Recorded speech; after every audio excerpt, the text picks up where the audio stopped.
Welcome back. Bulletin کا آغاز کریں گے۔ خبر آپ کو دیں، چین سے پاکستان کے تعلقات سدا بہار ہیں۔ آئندہ ہفتے چین جا رہا ہوں۔ SCO اجلاس میں شرکت سمیت دو طرفہ ملاقاتیں ہوں گی۔ CPEC 2 کا آغاز ہوگا۔ وزیراعظم شہباز شریف کی کابینہ اجلاس میں گفتگو، کہا خیبر پختونخوا میں کلاؤڈ برسٹ اور سیلاب سے بے پناہ جانی مالی نقصان ہوا۔ وفاق نے صوبائی حکومت کے ساتھ بہت خلوص کے ساتھ تعاون کیا۔ دنوں میں جو پاکستان میں طوفانی بارشیں ہوئی ہیں، دریاؤں میں جو طغیانی آئی ہے، KP میں کلاؤڈ برسٹ ہوئے، فلیش فلڈز آئے، اس سے بے پناہ جانی نقصان ہوا ہے اور مالی نقصان ہوا ہے۔ اس حوالے سے وفاقی حکومت نے مل کر صوبائی حکومتوں سے بھرپور ہاتھ بٹایا ہے اور بھرپور خلوص کے ساتھ تعاون کیا ہے۔ ریسکیو ایفرٹس آلموسٹ مکمل ہو گئی، ریلیف ایفرٹس اور ری ایبلیٹیشن جب تک یہ مکمل نہیں ہوتا ہمیں چین سے نہیں بیٹھنا۔ افواج پاکستان نے بھرپور اس میں حصہ لیا اور وہ لے رہے ہیں۔ سپہ سالار میرے ساتھ تھے جب ہم بنیر گئے، پوری ہم نے پریزنٹیشن لی۔ سپہ سالار اس کام کے لیے خود لیڈ کر رہے ہیں اور افواج پاکستان نے، پاکستان آرمی نے مشکل ترین علاقوں میں پہنچ کر انہوں نے لوگوں کو ریسکیو کیا، ہیلی کاپٹر استعمال ہوئے۔ یہ ایک مشترکہ ہم سب کی ذمہ داری ہے اور انشاءاللہ مل کر یہ کام جاری و ساری رکھیں گے۔ کلائمیٹ چینج کی جو ذمہ داری ہے وہ بڑھ چکی ہے اور اس میں کوئی سستی یا کسی قسم کی کمپلیسنسی کی کوئی گنجائش نہیں ہے۔ چین پاکستان کی جو دوستی ہے ہر دن مضبوط ہو رہی ہے۔ چین نے پاکستان کے ساتھ ہمیشہ تعاون کیا ہے، ہمیشہ دوستی کا ہاتھ بڑھایا ہے۔ یہ اسٹریٹجک پارٹنرشپ ہے۔ میں اب چین جا رہا ہوں، انشاءاللہ وہاں پر ہماری SCO کے علاوہ بائیلیٹرل میٹنگز ہیں ہماری، اور CPEC 2 کا انشاءاللہ آغاز ہوگا۔ چین کے ساتھ پاکستان کے تعلقات وہ سدا بہار ہیں اور انشاءاللہ وہ نائب وزیر اعظم اور وزیر خارجہ اسحاق ڈار نے کہا ہے کہ پاکستان بھارت کے ساتھ مسئلہ کشمیر سمیت جامع مذاکرات کے لیے تیار ہے۔ امریکہ کو بتا دیا تھا مذاکرات کے لیے تیار ہیں، لیکن کشمیر سمیت تمام معاملے پر بات کریں گے۔ اسلام آباد میں میڈیا سے گفتگو میں اسحاق ڈار نے کہا، پاک بھارت جنگ بندی پر عمل جاری ہے۔ جنگ بندی کے لیے بھارت نے امریکہ سے درخواست کی تھی۔ جنگ بندی کے لیے مجھے امریکہ سے فون آیا تھا۔ میں نے واضح کیا تھا کہ پاکستان جنگ چاہتا ہی نہیں تھا۔ ہم نے کسی سے نہیں کہا تھا کہ ہمیں بھارت کے ساتھ بٹھائیں۔ ہم سے کسی نیوٹرل مقام پر بٹھانے کی بات کی گئی تھی۔ میں نے کہا تھا اگر نیوٹرل مقام پر میٹنگ ہوگی تو کر لیں گے۔ بھارت کی جانب سے بلا وجہ بیان بازی جاری رہتی ہے۔ امریکی وزیر خارجہ کے دورہ پاکستان سے متعلق اسحاق ڈار نے کہا، مارکو روبیو کا دورہ تاحال شیڈول نہیں ہوا۔ وزیر اعظم شہباز شریف 30 اگست کو SCO اجلاس میں شرکت کے لیے چین جائیں گے۔ 25 اگست کو جدہ میں OIC وزرائے خارجہ کا ہنگامی اجلاس ہوگا۔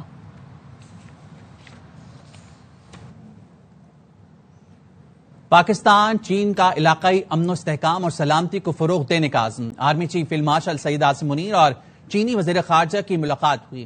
ملاقات میں برادران آہن کے دو طرفہ تعلقات کو مزید بلندیوں تک لے جانے کے عزم کا اعادہ کیا گیا۔ چینی وزیر خارجہ پاکستان کا دورہ مکمل کر کے وطن واپس روانہ ہو گئے۔ نائب وزیر اعظم اور وزیر خارجہ اسحاق ڈار نے انہیں رخصت کیا۔ چینی وزیر خارجہ نے دورے کے دوران صدر، وزیر اعظم اور فیلڈ مارشل سے ملاقاتیں کی۔ چینی وزیر خارجہ اور پاکستان کے وزیر خارجہ کے درمیان اسٹریٹجک ڈائیلاگ کا چھٹا دور ہوا۔ دونوں ممالک نے اسٹریٹجک شراکت داری مضبوط بنانے اور تعاون بڑھانے پر اتفاق کیا۔ بانی PTI کی ہمشیر علیمہ خان کے دوسرے بیٹے شیشاہ کو بھی 9 مئی کے کیس میں حراست میں لے لیا گیا ہے۔ SSP انویسٹیگیشن نوید احمد نے شیشاہ خان کو حراست میں لینے کی تصدیق کر دی۔ پولیس کے مطابق شیشاہ کو 9 مئی کے کیس میں حراست میں لیا گیا ہے، جس کا باضابطہ اعلان کچھ دیر میں کر دیا جائے گا۔ دوسرا روز پولیس نے علیمہ خان کے بیٹے شاہ عزیز کو بھی 9 مئی کے الزام میں گرفتار کیا تھا، جسے آج انسداد دہشت گردی عدالت میں پیش کر کے جسمانی ریمانڈ حاصل کر لیا گیا۔ انسداد دہشت گردی عدالت نے بانی PTI کے بھانجے کا جنا ہاؤس حملہ کیس میں 8 دن کے جسمانی ریمانڈ پر پولیس کے حوالے کر دیا۔ انسداد دہشت گردی عدالت کے جج منظر علی گل نے پولیس کی درخواست پر سماعت کی۔ پولیس نے 30 دن کے جسمانی ریمانڈ کی استدعا کی۔ ملزم شاہریز خان کے وکیل سلمان اکرم راجہ نے کہا کہ پولیس کے پاس کیا ایسا مواد ہے جس کی بنیاد پر جسمانی ریمانڈ مانگا جا رہا ہے۔ ملزم کو 2 سال کی تاخیر سے گرفتار کیا گیا۔ ان کی والدہ علیمہ خانم کو پہلے ہی اس مقدمے سے ڈسچارج کر دیا گیا۔ آصف نسوانہ نے کہا کہ شاہریز کو بانی PTI کا بھانجا ہونے کی پاداش میں گرفتار کیا گیا۔ شاہریز کا PTI کے سیاسی معاملات سے کوئی تعلق نہیں۔ شاہریز خان پاکستان کا مشہور ایتھلیٹ ہے۔ وکلاء نے استدعا کی کہ شاہریز کو اس مقدمے سے ڈسچارج کیا جائے۔ 9 مئی کیس میں بانی پی ٹی آئی کے بھانجے شاہریز کا 8 دن کا جسمانی ریمانڈ منظور کر لیا گیا. عدالت کے باہر میڈیا سے گفتگو میں علیمہ خانم کا کہنا تھا گھبرانا نہیں ہے, یہ وقت بھی گزر جائے گا. بیٹا زیادہ تر ملک سے باہر ہوتا ہے, کسی نے اسے دیکھا تک نہیں. سب سے اندھیرا وقت گزر ہے, اس سے آپ نے گھبرانا نہیں ہے. میرا جو بڑا بیٹا ہے شاہریز خان, ہماری ایکسپورٹ کی بزنس چلاتا ہے, وہ زیادہ وقت سفر میں ہوتا ہے. اس کا سارا فوکس اپنے کاروبار کے اوپر ہے. آج تک کسی نے اس کو یہاں دیکھا بھی نہیں ہوگا. ہم نے پھر کہہ دیا ہے, ہم نہیں گھبرا رہے, عمران خان کا پیغام کے ساتھ کھڑے ہیں. کالعدم بی ایل اے کے سہولتکار ڈاکٹر عثمان قاضی کا قریبی ساتھی گرفتار کر لیا گیا ہے. ذرائع سی ٹی ڈی کا کہنا ہے کہ میر خان لہڑی نے انٹرنیشنل اسلامک یونیورسٹی سے وکالت کی ڈگری حاصل کی.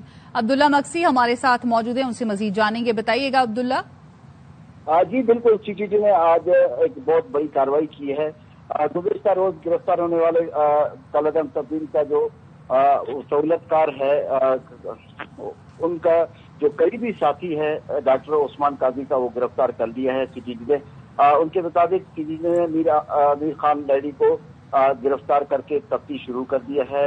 میر Khan Lehri international Islamic university سے وکالت کی ڈگری حاصل کی انہوں نے, اور ساتھ میں ان کو یہ بھی کہنا تھا کہ جو ذرائع ہیں اپنا سی ٹی ڈی کے, ان کے بلوچستان میں پروسیکیوٹر انسپیکٹر بنا اور دہشت گردوں کی سہولت کاری کرتا رہا. اور ان کا یہ بھی کہنا ہے کہ ریاست سے تنخواہیں لی اور ریاست کے خلاف سرگرمیاں جاری رکھی انہوں نے میر خان لہڑی نے. تو اس حوالے سے میں آپ کو بتاؤں کہ کالعدم تنظیم کا جو سہولتکار تھا, گزشتہ چند روز میں دوسرا سہولتکار ہے جو سی ٹی ڈی نے گرفتار کیا ہے. ٹھیک ہے, بہت شکریہ آپ کا اپڈیٹ کرنے کے لیے. وفاقی کابینہ نے یوٹیلیٹی سٹورز کارپوریشن ختم کرنے کی منظوری دی تھی. یوٹیلیٹی سٹورز کارپوریشن کے تمام ملازمین بھی فارغ ہوں گے. وزیراعظم شہباز شریف نے ادویات کی قیمتوں میں اضافے پر سخت برہمی کا اظہار کیا. ادویات کی قیمتوں کے تعین کی سمری واپس کر دی گئی.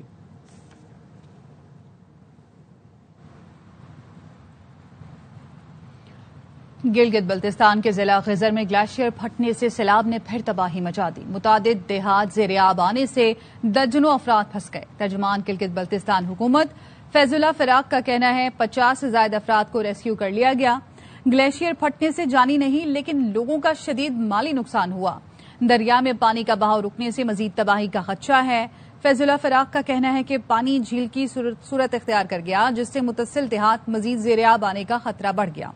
وزیر اعلیٰ تمام صورتحال خود مانیٹر کر رہے ہیں. امدادی کارروائیاں جاری ہیں. ریسکیو 1122 اور ڈیزاسٹر مینجمنٹ اتھارٹی کے لوگ موقع پر موجود ہیں. وزیر اعلیٰ گلگت بلتستان حاجی گلبر خان نے لوگوں کو فوری ریسکیو کرنے کی ہدایت دے رکھی ہے. ان کا کہنا ہے کہ ریسکیو کے لیے افواج پاکستان سے بھی مدد طلب کی جائے گی. سیکرٹری داخلہ اور جی بی ڈی ایم اے کو دریائے خزر کے قریب موجود آبادیوں میں حفاظتی اقدامات یقینی بنانے کی ہدایات کی گئی ہیں. شانگلہ میں سیلاب سے ایک طرف انفراسٹرکچر بری طرح متاثر ہوا ہے تو دوسری طرف زرعی اراضی اور دھان کی فصل کو شدید نقصان پہنچا ہے, جس سے زمیندار پریشان ہیں. اس بارے میں بتائیں گے ہمارے نمائندے سرفراز خان. شانگلہ میں آنے والے سیلاب کے نتیجے میں اگر ایک طرف انفراسٹرکچر جو ہے وہ بری طرح متاثر ہوا ہے تو دوسری طرف لوگوں کی سینکڑوں ایکڑ زرعی زمینیں اور جو دھان کی فصل اسے بھی کافی زیادہ نقصان پہنچا ہے. اس وقت میں یونین کونسل برپورن کے علاقہ سندوی میں موجود ہوں, جو دھان کی فصل کے حوالے سے نہایت ہی مشہور علاقہ ہے. ہمارا بہت نقصان ہوا ہے.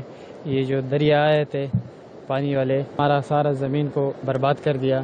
یہ جو ہمارے دھان کی فصل تھے ان کو بھی برباد کر دیا. زمیندار تھا, ان کی باتیں آپ نے سنی. انہوں نے حکومت سے مطالبہ کیا کہ ان کے ان نقصانات کا ازالہ کیا جائے تاکہ ان کی مشکلات جو ہے وہ کم ہو سکے. پاک فوج کا بونیر, سواج, شانگلہ اور سوابی میں فلڈ ریلیف آپریشن جاری ہے. کور آف انجینئرز کے دستے راستے کھولنے اور ملبہ ہٹانے میں مصروف ہیں. پاک فوج کی کوششوں سے بونیر میں قادر نگر سے بھٹائی دارا جانے والی سڑک کھول دی گئی ہے. پاک فوج اربن ریسکیو ٹیم مقامی انتظامیہ کے ملبے سے لاشیں ڈھونڈنے میں مدد کر رہی ہے. لوگوں کو محفوظ مقامات پر منتقل کیا جا رہا ہے. پاک فوج کے ہیلی کاپٹرز میں راشن اور دیگر سامان مہیا کر رہے ہیں. متاثرہ علاقوں میں مریضوں کا مفت علاج کیا جا رہا ہے. سیلاب زدگان کی بحالی اور مکمل ریسکیو تک پاک فوج کا ریسکیو مشن جاری رہے گا. باجوڑ کے سیلاب متاثرین کو آج سے فوڈ پیکج کے 15,000 روپے فی خاندان ملنا شروع ہوں گے. باقی متاثرہ اضلاع میں 20 سے آغاز ہوگا. D G P D M میں اسپنجار خٹک کہتے ہیں سیلاب سے متاثرہ علاقوں میں شہادتوں کی تعداد 393 ہو چکی.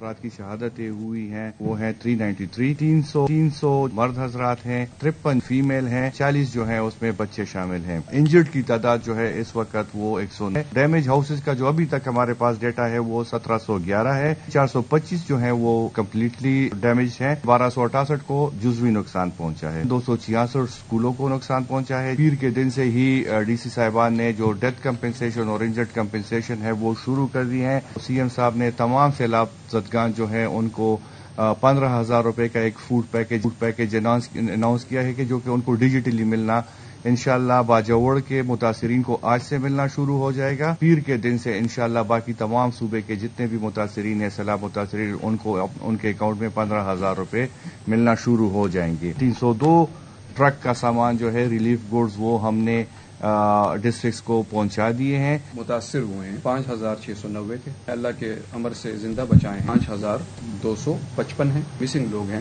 اب 15 رہ گئے. سندھ کے مختلف علاقوں میں 3 روز بعد بھی بارش کا پانی جمع ہے. مکینوں کو شدید مشکلات کا سامنا ہے.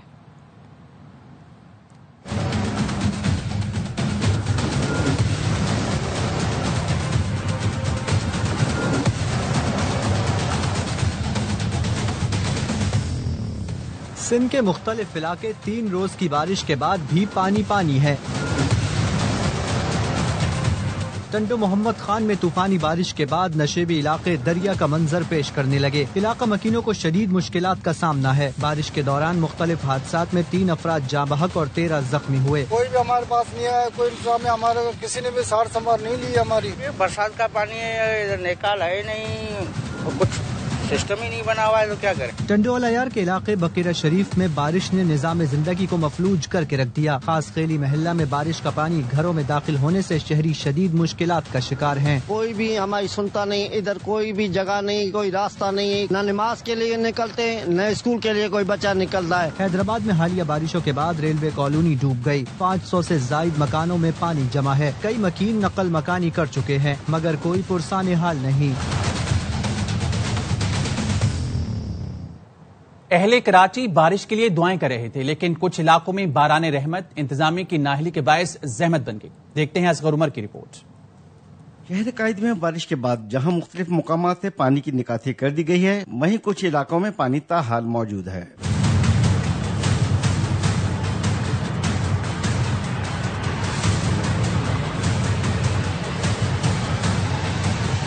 اولڈ سٹی ایریا میں مارواڑی لائن کے نام سے معروف گدرآباد کے علاقے میں گندگی ہے اور کچرا کیچڑ کی صورت اختیار کر گیا ہے. اسی وجہ سے علاقہ تعفن کا شکار ہے. جو کرتے دھرتے ہیں جو بھی یہاں کا جیتا ہوا ہے وہ یہاں کا دورہ تک نہیں کرے, وہ ہمیں معلومات نہیں لے رہے کہ کیا یہ کچرے کے ڈھیر لگے ہوئے یہ پوش علاقہ ہے, لیکن اس کا حال دیکھو کیا کر کے رکھا ہوا. گدرآباد کے علاقہ مکین سرکاری مشینری سے مایوس ہیں. چائے کے ہوٹلوں اور لوگوں کے بیٹھنے کی جگہوں پر غلاظت جمع ہے اور شہری اپنی مدد آپ کے تحت مسجد کے سامنے کا راستہ صاف کر رہے ہیں. تو بھائی آپ کی مہربانی اتنی کر لو کہ نمازی آرام سے آ جائے. آ ہی نہیں سکتے, اتنا گند پڑا ہے گلی کے اندر, کوئی صفائی نہیں کر رہا ہے. یہاں پر ہم اتنے پریشان ہیں, اپنے بروس اپنے ہاتھ سے سارا یہ روڈ راستہ بناتے ہیں, نمازیوں کا اتنی تکلیف ہے. شہری کہتے ہیں کہ منتخب نمائندوں کو اپنے حلقہ انتخاب کا خیال رکھنا چاہیے. کیمرہ مین ظہیر عباس کے ہمراہ اصغر عمر, ARY نیوز, کراچی. کراچی میں گزشتہ روز MA جناح روڈ پر پٹاخوں کے گودام میں دھماکہ ہوا تھا. آج کرائم سین سے متصل ایک اور بڑا گودام سامنے آ گیا جہاں سے پٹاخے, آتش بازی اور دیگر سامان برآمد ہوا. مزید جانتے ہیں نذیر شاہ سے. جی نذیر. MA جناح روڈ پر سپر فائر ورکس کے گودام میں موجود ہوں اور یہ گودام کا وہ حصہ ہے جو گزشتہ روز تباہی سے بچ گیا. یہاں پر بڑی تعداد میں جو مختلف قسم کے چھوٹے بڑے بم اور دیگر سامان موجود ہے. یہ آپ دیکھ سکتے ہیں کہ یہاں پر اس قسم کی بڑی ہیوی گنیں بھی موجود ہیں جن سے ان بموں کو چلایا جاتا ہے. یہ بھی فروخت ہوتی ہیں. ایک کنٹینر آپ کو یہاں دکھائی دے گا جس کے اندر بڑی تعداد میں باکسز موجود ہے جس کے اندر لکھا ہوا ہے کہ کس کیٹیگری کے کتنے بم اس باکس کے اندر موجود ہیں. کیمرہ مین یہ دوسری جانب دکھائے تو یہاں پر یہ مختلف کلرز میں موجود ہیں اور سٹینڈز کے ساتھ موجود ہیں. یہاں پر مزید دیکھیں تو یہ سامنے تیسرا کنٹینر موجود ہے. اس کے علاوہ جو 7 دکانیں, ان دکانوں کے اندر بھی بھاری مقدار میں یہ مال بھرا ہوا ہے. بم ڈسپوزل اسکواڈ کی ٹیم کو یہاں پر طلب کیا گیا ہے جو یہ بتائے گی کہ کتنا مال گزشتہ روز تباہ ہوا اور کتنا بچ گیا. اس حوالے سے مکمل رپورٹ بنائی جائے گی. جی کراچی کے جناح انٹرنیشنل ایئرپورٹ پر FI کی حراست سے قتل کا ملزم فرار ہو گیا۔ 12 اگست کو عبدالصمد نامی مسافر کے خلاف خیرپور میں قتل کا مقدمہ درج کیا گیا تھا۔ ڈپٹی بیورو چیف کراچی صلاح الدین ہمارے ساتھ ہیں، ان سے مزید جانیں گے۔ صلاح الدین، آگاہ کیجیے گا اس بارے میں۔ دیکھیے، بالکل جناح انٹرنیشنل ایئرپورٹ پر FI امیگریشن عملے کی غفلت و لاپرواہی سامنے آئی ہے۔ FI کے زیر حراست مسافر ایئرپورٹ سے فرار ہو گیا، جس پر انتظامیہ نے نوٹس دیا اور سب انسپکٹر خاتون شفٹ انچارج اور ایک ہیڈ کانسٹیبل کو معطل کر کے زونل آفس رپورٹ کرنے کی ہدایت کر دی گئی ہے۔ ذرائع کے مطابق چند روز قبل مسافر کے خلاف خیرپور میں قتل کا مقدمہ درج ہوا تھا۔ مسافر 12 اور 13 اگست کی درمیانی شب سعودی ایئر لائن کی پرواز SV705 کے ذریعے جدہ فرار ہونے کی کوشش کر رہا تھا کہ امیگریشن کی مینول لسٹ میں جو ہے ملزم کا نام شامل ہونے کی وجہ سے FI امیگریشن کے عملے نے عبدالصمد نامی ملزم کو حراست میں لے کر اسے ہتھکڑیاں لگا کر بٹھا دیا تھا۔ رات کی شفٹ میں رش ہونے کا فائدہ اٹھاتے ہوئے ملزم فرار ہوا تھا۔ جی بہت شکریہ محمد صلاح الدین آپ کا۔ پاکستان کے ریکارڈک تانبے اور سونے کے بڑے منصوبے کے لیے ایشیائی ترقیاتی بینک نے $41 کروڑ فائنانسنگ کی منظوری دے دی۔ ADB کے صدر کا کہنا ہے پیکج میں $30 کروڑ قرض اور $11 کروڑ کی مالی ضمانت حکومت پاکستان کے لیے دی جائے گی۔ وزیر اعلیٰ بلوچستان سرفراز بگٹی سے برطانوی ہائی کمشنر مس جین میریٹ نے ملاقات کی۔ ملاقات میں 2 طرفہ تعاون، موسمیاتی تبدیلی، گڈ گورننس، تعلیم و صحت کے شعبوں میں اصلاحات اور صوبے کی ترقیاتی حکمت عملی پر تبادلہ خیال کیا گیا۔ وزیر اعلیٰ نے کہا بلوچستان میں پہلا کلائمیٹ فنڈ قائم کر دیا گیا۔ گزشتہ مالی سال غیر ترقیاتی بجٹ سے 14 ارب کی بچت کی گئی۔ وزیر داخلہ محسن نقوی کی ہدایت پر امیگریشن میں آسانی اور انسانی اسمگلنگ کے خاتمے کے لیے AI بیسڈ ایپ تیار کر لی گئی۔ پائلٹ پروجیکٹ کا آغاز اسلام آباد ایئرپورٹ سے ہوگا۔ محسن نقوی کی زیر صدارت FI ہیڈ کوارٹرز میں اجلاس ہوا۔ محسن نقوی نے AI بیسڈ ایپ کو سراہا اور اسے وقت کی اہم ضرورت قرار دیا۔ محسن نقوی نے کہا اس اقدام سے انسانی اسمگلنگ کی روک تھام کے ساتھ مسافروں کو قطاروں سے نجات ملے گی۔ بھارت تسلیم نہیں کرنا چاہتا کہ وہ یوکرین میں خونریزی میں کردار ادا کر رہا ہے۔ وائٹ ہاؤس کے تجارتی مشیر پیٹر نیوارو کا کہنا ہے بھارت چینی صدر شی جن پنگ کے قریب ہوتا جا رہا ہے۔ یہ غلط ہے کہ بھارت کو روسی تیل کی ضرورت ہے۔ to want to recognize its role in the bloodshed. It simply doesn't. It's cozying up to Xi Jinping. By the way, they don't need the oil. It's a refining profiteering scheme. It's a laundromat for the Kremlin.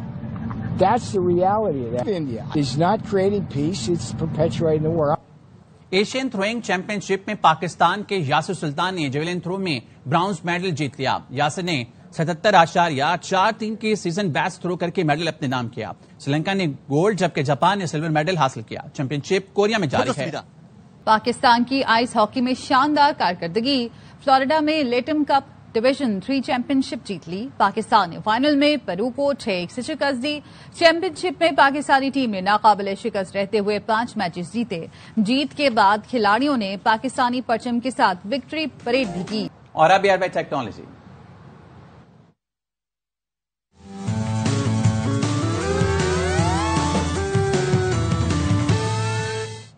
Nigeria کی مجسمہ ساز نے جلد کی رنگت والا مصنوعی ہاتھ تیار کر لیا۔ جان مانم نے مجسمہ ساز کے بھائی کا ہاتھ ایک حادثے میں ضائع ہو گیا تھا، جس کے بعد اس نے مصنوعی اعضاء تیار کرنا شروع کیے۔ ماہرین کا کہنا ہے یہ مصنوعی ہاتھ متاثرہ افراد کے اعتماد اور روزمرہ زندگی کو بہتر بنائے گا۔